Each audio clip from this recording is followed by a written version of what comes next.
तो बच्चों अब अपन को नेक्स्ट टॉपिक पढ़ना है इलेक्ट्रिक फील्ड। जरा आप बात समझे, आपके पास में मान लीजिए दो बॉल्स हैं और एक बॉल में आपने वूल से फ्रिक्शन करके मान लीजिए 10 इलेक्ट्रॉन रिमूव कर दिए, तो उस पर कितना चार्ज आ गया? +10। सेकंड बॉल है, उसमें मान लीजिए आपने वूल से फ्रिक्शन किया, 4 इलेक्ट्रॉन रिमूव कर दिए, तो कितना चार्ज आ गया? +4। अब आपने ये फर्स्ट बॉल को यहां रखा +10 और सेकंड बॉल ये +4, तो फर्स्ट बॉल सेकंड के ऊपर क्या लगाएगी? Repulsive force. इस रिपल्सिव फोर्स की वजह से मान लीजिए सपोज ये यहाँ पर ऐसा रखे हुए है, 4 चार्ज मूव कर रहा है और धीरे धीरे दूर हो रहा है। दूर होते होते एक कोई डिस्टेंस तो आएगा ना, जहां पर ये 4 चार्ज होगा तो इसका फोर्स क्या हो जाएगा? 0। क्योंकि आपको मालूम है जैसे जैसे चार्जेस के बीच का डिस्टेंस इंक्रीज होगा तो फोर्स की वैल्यू डिक्रीज होगी, क्योंकि F it is inversely proportional to r²। तो कोई ना कोई तो सर्टेन डिस्टेंस आएगा जहां पर फोर्स की वैल्यू 0 हो जाएगी।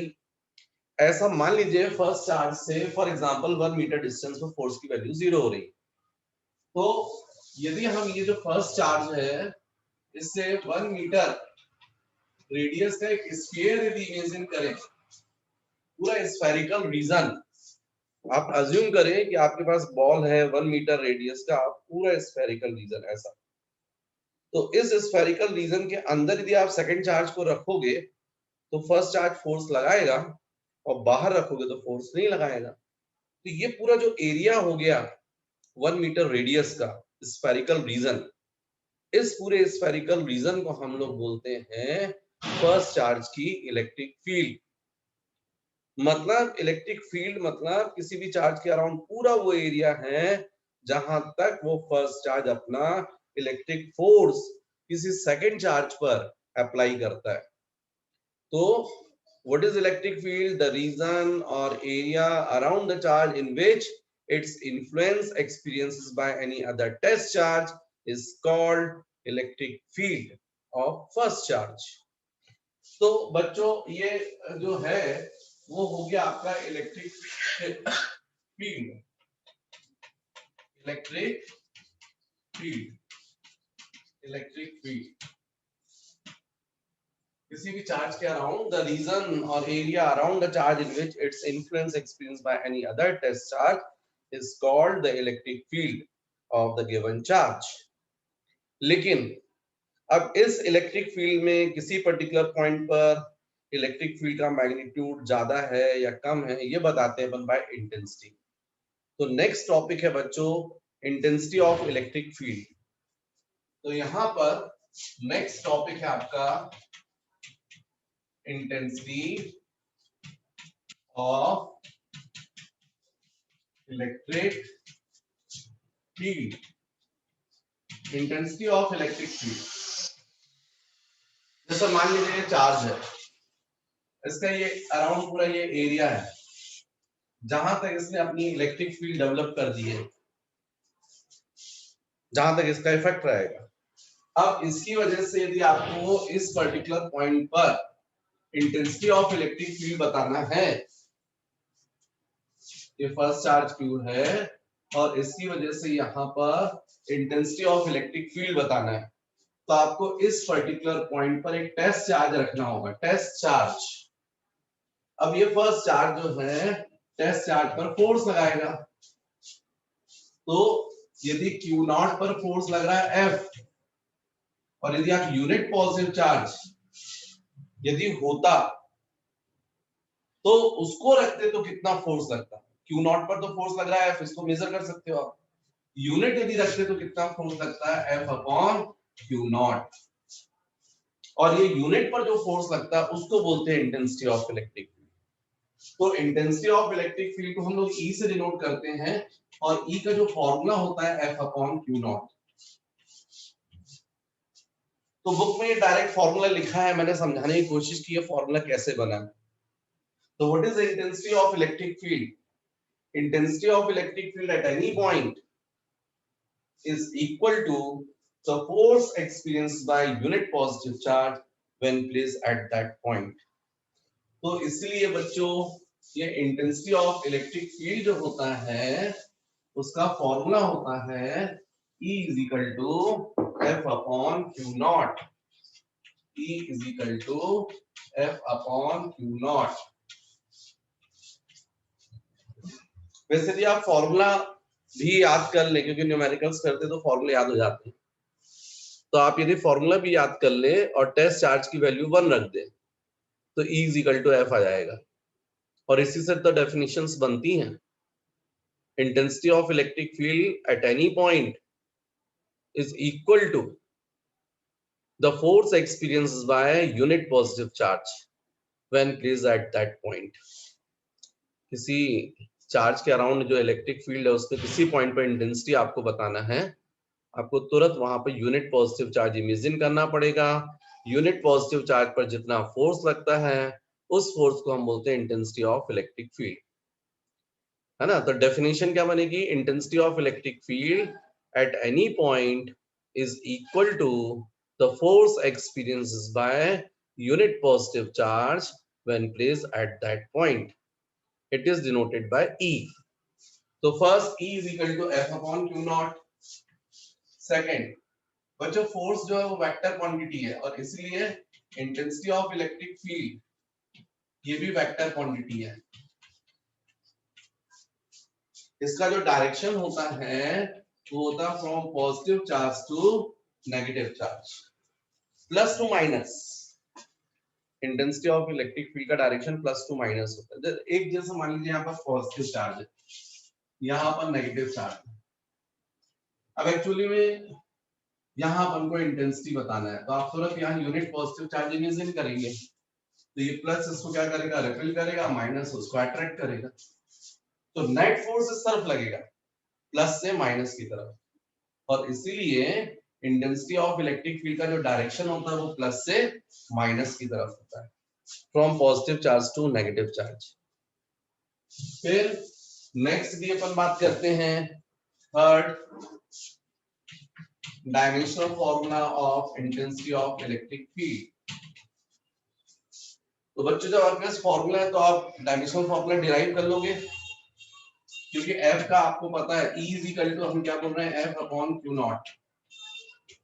अब E is equal to F हमको मालूम है फोर्स, तो mLT माइनस 2, और चार्ज के लिए क्या जाएगा 80 एम्पियर इनटू टाइम।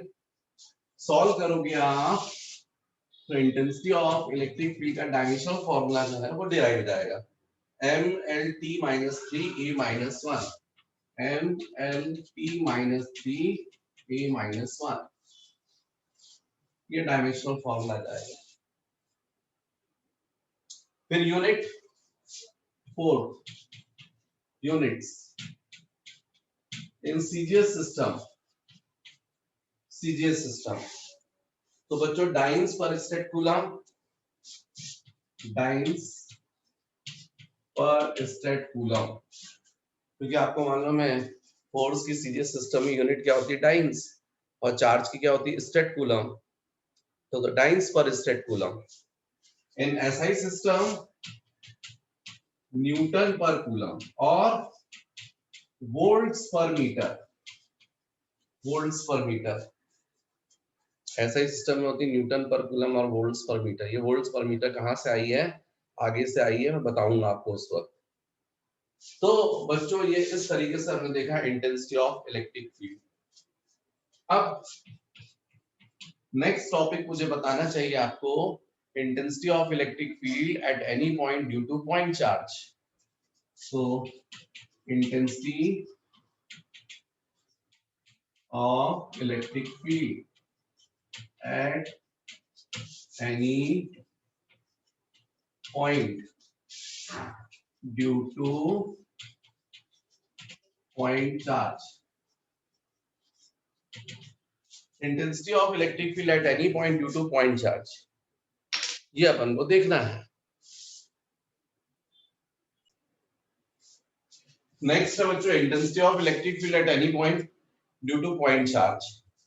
तो जैसे ये बहुत इंपॉर्टेंट है बच्चों ये फॉर्मूला, क्योंकि इसी बेसिस पर आगे जो है कुछ डेरिवेशंस ड्राइव होते हैं। तो देखिएगा सिंपल सा है, ये पॉइंट चार्ज है Q। अब ये पॉइंट चार्ज Q का मतलब क्या? जैसे एक प्लास्टिक बॉल है, आपने उस पर बूल से फ्रिक्शन किया, 10 इलेक्ट्रॉन रिमूव कर दिए, तो उस पर कितना आ जाएगा, प्लस 10E। उसको प्लस 10E ना बोलकर मैं क्या बोल रहा हूं, कैपिटल क्यू। और यहां से आर डिस्टेंस पर ये पॉइंट है P, जिस पर हमको intensity of electric field find करना है। तो हमको यहाँ per unit positive charge imaging करना पड़ेगा और उस पर जितना फोर्स लगेगा उसको हम बोलेंगे इंटेंसिटी ऑफ इलेक्ट्रिक फील्ड। लेकिन आपको मालूम है यूनिट पॉजिटिव चार्ज तो अवेलेबल नहीं होता, तो फिर आप जो भी चार्ज अवेलेबल है उसको रख दीजिए, उसको हम बोलेंगे टेस्ट चार्ज, उसको रख दीजिए। अब इस टेस्ट चार्ज पर क्यू चार्ज कितना फोर्स लगा रहा है, F, तो इस पर्टिकुलर पॉइंट पर इंटेंसिटी कितनी होगी, E is equal to F upon Q naught by definition, क्योंकि हम लोग को मालूम है intensity is equal to F upon Q naught होता है। What is F? Force experienced by test charge। ये जो टेस्ट चार्ज है उस पर लगने वाला फोर्स, तो इस पर कितना फोर्स लगेगा, तो हमको मालूम है F is equal to 1 upon 4 pi epsilon naught Q into Q naught upon R square, है ना। कितना जाएगा, F is equal to 1 upon 4 pi epsilon naught Q into Q naught by R square। अब इस वैल्यू को यहाँ पर substitute कर दीजिए, तो इंटेंसिटी का फॉर्मूला डिराइव हो जाएगा। तो E is equal to F की जगह कितना जाएगा बोलो, 1 upon 4 pi epsilon naught Q into Q naught upon R square upon Q naught। भाई F की जगह पर ये वैल्यू रख दी मैंने, यहाँ पर ये Q naught क्या हो गया, कैंसिल हो गया। तो E is equal to 1 upon 4 pi epsilon naught into Q upon R square। ये क्या है, Q क्या है, वैल्यू ऑफ पॉइंट चार्ज, और R क्या है, distance of A point P from point charge. यहां से R डिस्टेंस पर इंटेंसिटी, तो बच्चों ये जो इंटेंसिटी है E, ये क्या होगी, inversely proportional to R square. मतलब जैसे जैसे डिस्टेंस इंक्रीज होगा इंटेंसिटी क्या होगी, डिक्रीज होगी। तो यदि आप ग्राफ स्केच करेंगे तो ये E हो गया, ये R हो गया, शॉर्ट डिस्टेंस पर इंटेंसिटी ज्यादा रहेगी, उसके बाद डिक्रीज होगी। तो ग्राफ इस तरीके से होगा, डिस्टेंस इंक्रीज होने पर इंटेंसिटी डिक्रीज होगी। तो ये देखा बच्चों अपन ने intensity of electric field at any point due two point charge. Next बच्चों हम लोगों को देखना है इलेक्ट्रिक लाइंस ऑफ फोर्स।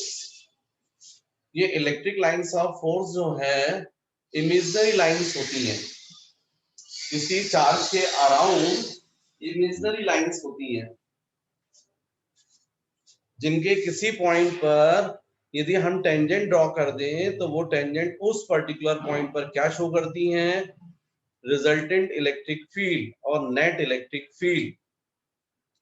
मतलब ये जैसे पॉजिटिव चार्ज है, ये नेगेटिव चार्ज है, तो प्लस से माइनस के डायरेक्शन में इलेक्ट्रिक लाइंस ऑफ फोर्स चलती हैं, ऐसी इनविजिबल होती है, हमको दिखाई नहीं देती। जैसे मैग्नेट होता है ना, मैग्नेट के around magnetic lines of force होती हैं, वो इनविजिबल है, हमको दिखती नहीं है।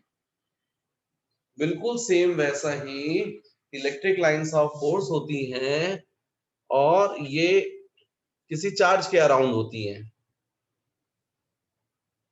और इसके किसी पॉइंट पर यदि हम टेंजेंट ड्रॉ कर दें तो वो टेंजेंट उस पर्टिकुलर पॉइंट पर क्या शो करता है, net electric field, resultant electric field. अब रिजल्टेंट इलेक्ट्रिक फील्ड का मतलब क्या होता है, force experience by unit positive charge. इसका मतलब यहाँ पर हम यूनिट पॉजिटिव चार्ज रखेंगे तो उस पर जो फोर्स लगेगा वो टेंजेंट के डायरेक्शन में लगेगा। तो टेंजेंट के डायरेक्शन में क्यों लगेगा, क्योंकि ये प्लस उसको रिपेल करेगा और माइनस उसको अट्रैक्ट करेगा, और इन दोनों का रिजल्टेंट जो रहेगा वो टेंजेंट के डायरेक्शन में रहेगा। तो electric lines of force are the imaginary curve on which if tangent is drawn at any point then it is indicate the direction of resultant electric field at that point। ये tangent show करता है इस particular point पर intensity of electric field. अब इसकी properties देखनी है। ये तो मैंने आपको डेफिनेशन बता दी है इलेक्ट्रिक लाइंस ऑफ फोर्स की। Electric lines of force are the imaginary curve on which if tangent is drawn at any point, then it is indicate the direction of electric field at that point. ये definition होगी। Properties, तो properties में बच्चों first property,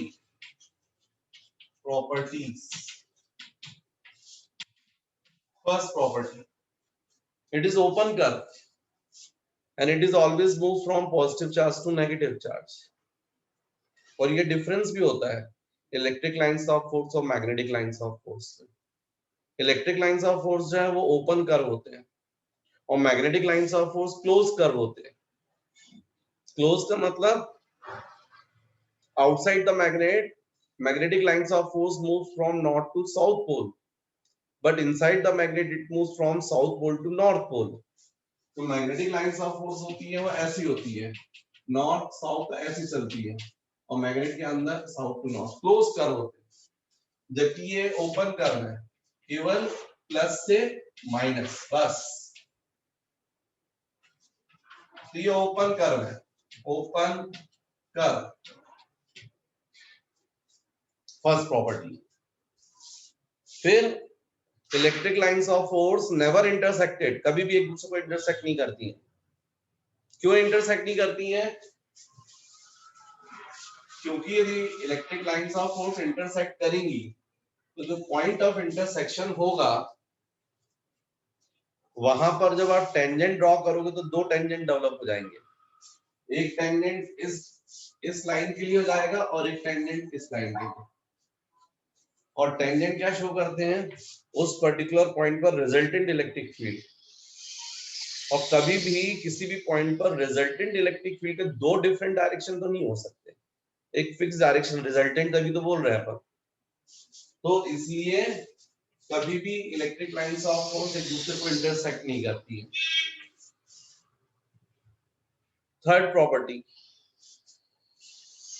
जो charge रहता है उसके close ये टेंसर होती है।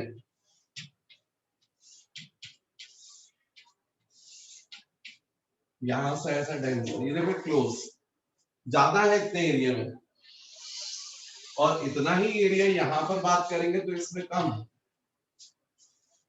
So electric lines of force, it is denser nearer the charge surface and rarer away from the charge surface। तो fourth property, ये जो इलेक्ट्रिक लाइंस ऑफ फोर्स होती हैं हमेशा चार्ज सरफेस को परपेंडिकुलर होती हैं।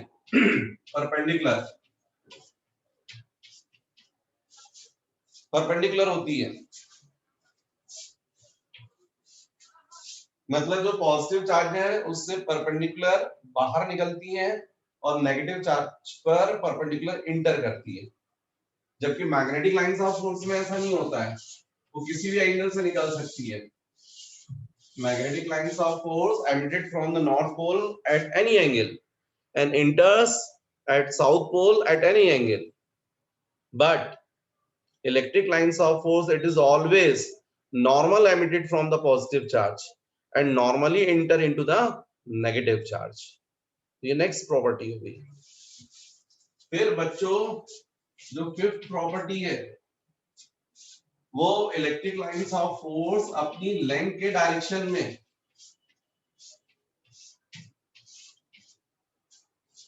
कैसा बिहेव करती है? As a stretch string.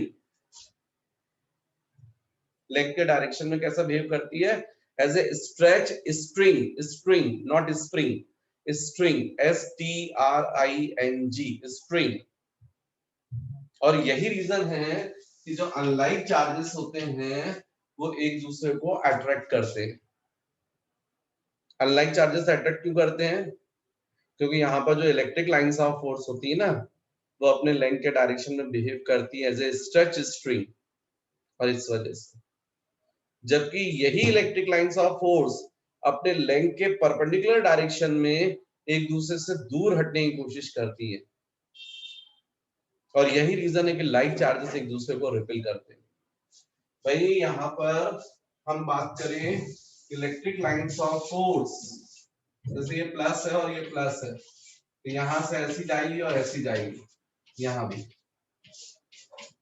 तो अपने लेंथ के परपेंडिकुलर डायरेक्शन में एक दूसरे से दूर हटने की कोशिश कर रही है, एक दूसरे को धक्का दे रही है। तो यही रीजन है कि लाइक चार्जेस एक दूसरे को रिपेल करते हैं। तो लाइक चार्जेस एक दूसरे को रिपेल क्यों करते हैं? क्योंकि इलेक्ट्रिक लाइंस ऑफ फोर्स इस वक्त अपनी लेंथ के परपेंडिकुलर डायरेक्शन में होती हैं और परपेंडिकुलर डायरेक्शन में एक दूसरे से दूर हटने की कोशिश करती हैं। It tends to keep away in the perpendicular direction of its length, and due to this the like charges are repulsed to each other. तो बच्चों जो इलेक्ट्रिक फील्ड डेवलप होती है अपन बोल रहे हैं ना, वो इन इलेक्ट्रिक लाइंस ऑफ फोर्स की वजह से ही होती है, उसी को बोलते हैं इलेक्ट्रिक फील्ड। तो ये है इलेक्ट्रिक लाइंस ऑफ फोर्स और इसकी प्रॉपर्टीज।